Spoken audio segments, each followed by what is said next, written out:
आज के इस वीडियो में अपन जिस क्वेश्चन के बारे में डिस्कस करने वाले हैं वो अपने के पास जेईई मेंस के 9 जनवरी 2020 के शिफ्ट सेकंड का क्वेश्चन है, जैसा कि आप लोग देख पा रहे हैं। यहाँ पर देखिए आपने क्या दे रखा है कि इफ द कर्व, ये हमारे पास एक कर्व है और दूसरा कर्व हमारे पास ये दे रखा है, दोनों सर्कल है। K greater than 0 touches each other at a point, एक पॉइंट पे टच कर रहा है। Then the least value of k का हमारे पास लीस्ट वैल्यू क्या हो सकता है। देखो सबसे पहले अपने के पास ये देखो कि दो सर्कल दे रखा है, x square minus terms 6x और प्लस टर्म्स, चलो इसको पहले सर्कल का स्टैंडर्ड इक्वेशन में लिख लेते हैं। क्या गया एक्स स्क्वायर और plus terms y square minus terms 6x और प्लस 8 इक्वल टू आ गया अपने का 0 के बराबर।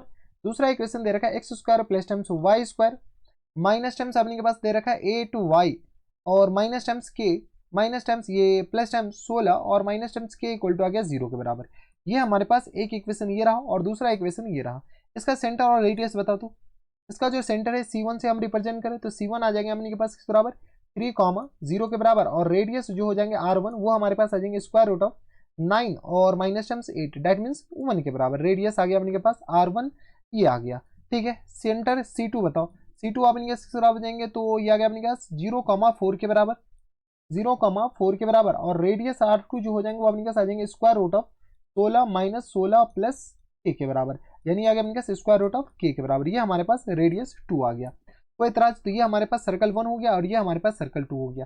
अगर दो सर्कल एक दूसरे को टच कर रहा है, इसका मतलब है कि अपने पास C1 अगर एक्सटर्नली टच कर रहा है तो C1 प्लस C2 नहीं बल्कि C1 और C2 के जो बीच का जो डिस्टेंस होगा वो R1 प्लस R2 के बराबर होगा। एक्सटर्नली अगर टच कर रहा है और इंटरनली टच कर रहा है तो आपने के पास C1 और C2 के बीच का जो डिस्टेंस होगा ना वो आपने के पास मॉड R1 माइनस R2 के बराबर होगा। मॉड इसलिए लगा दी क्योंकि आपने के पास ये नेगेटिव भी हो सकता है, हमें ये थोड़ी पता है कि R1 पॉजिटिव है या R2 नेगेटिव है। तो यहाँ से आपने के पास C1 और C2 के बीच का डिस्टेंस बता दो।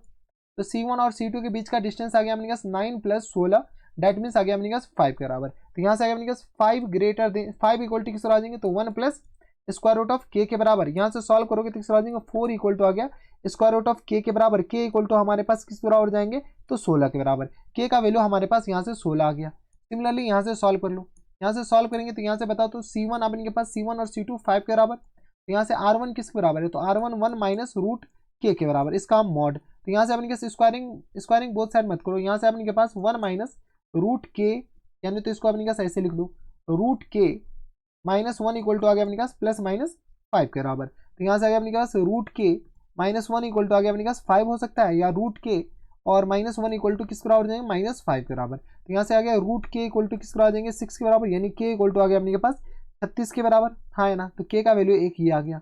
यहाँ से अपने पास बताओ दूसरा वैल्यू क्या आ सकता है के का, तो ये आ गया रूट के इक्वल टू आ गया अपने के पास माइनस, तो माइनस 4 के बराबर, यानी के का वैल्यू आ गया अपने के पास 16 के बराबर। हमारे पास क्वेश्चन में क्या पूछ रखा है, क्वेश्चन से पूछ रखा है अपने के पास कि the largest value of k का अपने के पास लार्जेस्ट वैल्यू बताना है। तो हमारा जो आंसर हो जाएंगे 36 इज द करेक्ट आंसर बराबर। कोई इतराज हमारे सबसे यहाँ तक कोई दिक्कत परेशानी नहीं होनी चाहिए, यानी हमारा जो आंसर हो जाएंगे 36 इज द करेक्ट आंसर।